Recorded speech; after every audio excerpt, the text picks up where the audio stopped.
terkejut saya ketika diberi novel setebal 500 lebih halaman.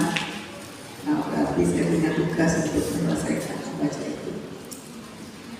Kesan pertama ketika saya membaca novel ini adalah dari halaman sampul. Halaman sampulnya adalah tokoh Bunda Maria.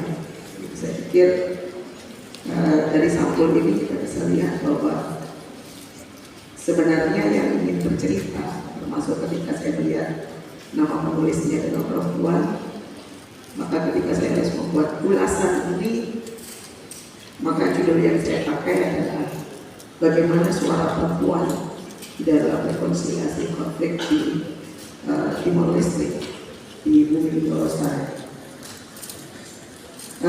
Seperti tadi yang sudah disampaikan Pak Afrizal bahwa konflik di negara ini sebenarnya akarnya adalah dari militer, kalau menurut saya, yang mulai dari peristiwa 65, 98, referendum di Timor itu.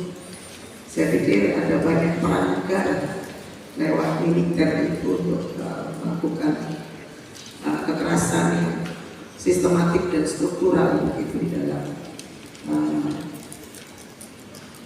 bangsa ini begitu ya. Jadi negara punya tanggung jawab sebenarnya dalam setiap konflik yang terjadi dalam sebuah tatanan sebuah bangsa ya. Jadi bangsa dan negara dalam tatanan ini. Bumi Lorosai saya baca sebagai sebuah teks sastra karena saya memang akademisi sastra, bukan seperti penulisnya yang memang doktor ilmu politik begitu ya, tapi saya membacanya sebagai teks sastra. Dan saya seperti tadi yang dikatakan Pak Afrizal menjahit beberapa teks lain itu di dalam tulisan saya yang berhubungan dengan konflik yang pernah terjadi di Indonesia. Ada beberapa karya yang memang ada di dalam tentang sejarah sastra yang mungkin mahasiswa yang pernah masuk kelas saya di sejarah sastra pernah saya paksa dalam tanda kutip untuk membaca karya sastra dalam tentang sejarah yang berbeda. Begitu. Dalam tentang sejarah minimal ada beberapa karya yang hampir mirip begitu soal konflik, soal bagaimana represi Orde Baru terutama di bumi Lorosai ini terjadi karena terjadi ketika tahun 75-76 Orde Baru sudah berkuasa gitu. Termasuk militernya ketika memiliki Timor.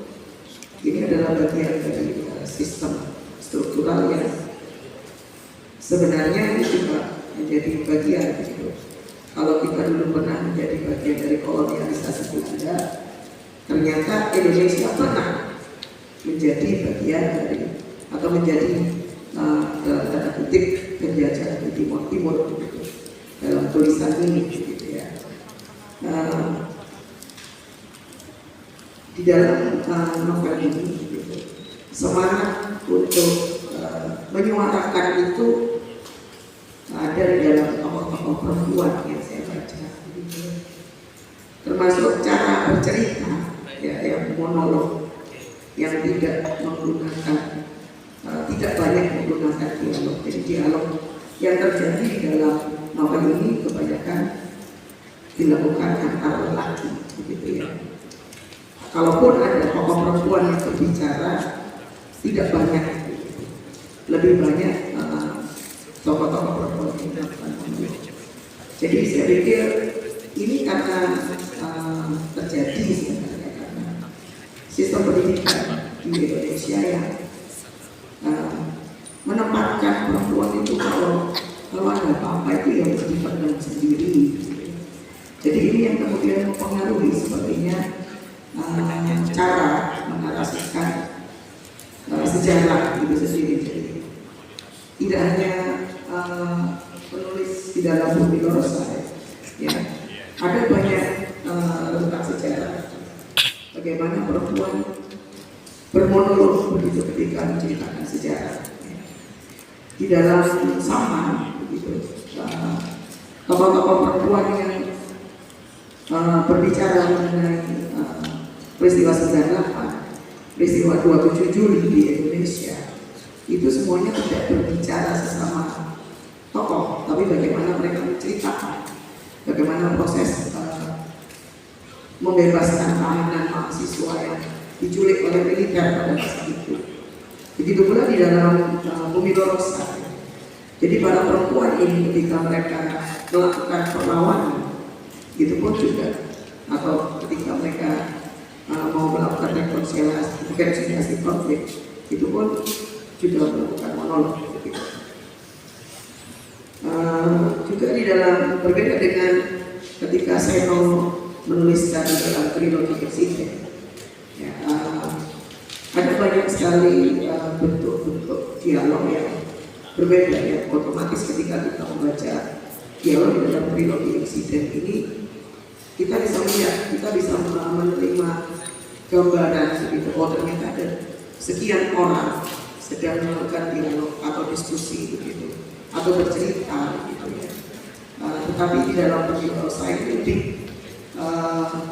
seluruh begitu ya. Jadi kita harus membaca novel ini memang perlahan-lahan begitu untuk bisa memahami secara keseluruhan narasi sejarah tentang Bumi Lorosa menjadi bagian jajahan dalam tanda kutip Indonesia sampai sebelum 99 lewat militer gitu ya, termasuk tokoh-tokoh yang juga berkonflik di dalamnya, tidak hanya perempuan, laki-laki juga begitu, karena sebagai sesama manusia itu kita punya hati ya.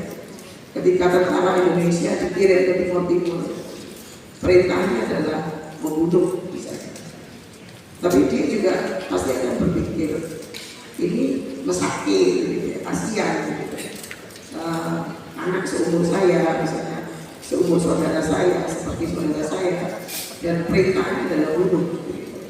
Dan ini kemudian menjadi konflik sampai kemudian tentara-tentara yang pernah dikirim ke Bumi Lorosa ini kemudian menjadi bagian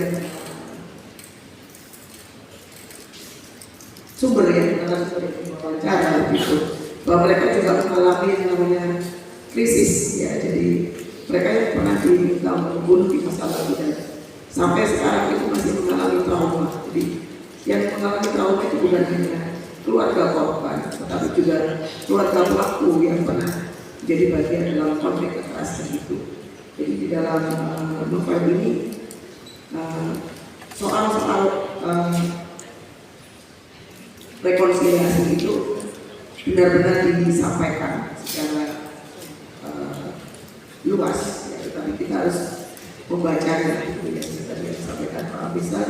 Ada 45 bagian yang dipisah itu dalam ayat-ayat yang berbeda. Jadi bagaimana korelasi hubungan antara kekerasan di Timur, kemudian bagaimana militer yang ada di Indonesia, kemudian bagaimana pihak yang berkonflik sendiri di Timur perang saudara dan sebagainya, dan bagian-bagian yang patut begitu kita pelajari sebagai akademisi ya. Jadi ketika akademisi, terutama mahasiswa sastra begitu, kita bisa belajar gitu ya, bagaimana karya sastra itu tidak hanya sebagai bagian dari hiburan karya, tapi juga bagaimana kita belajar dari sejarah, gitu.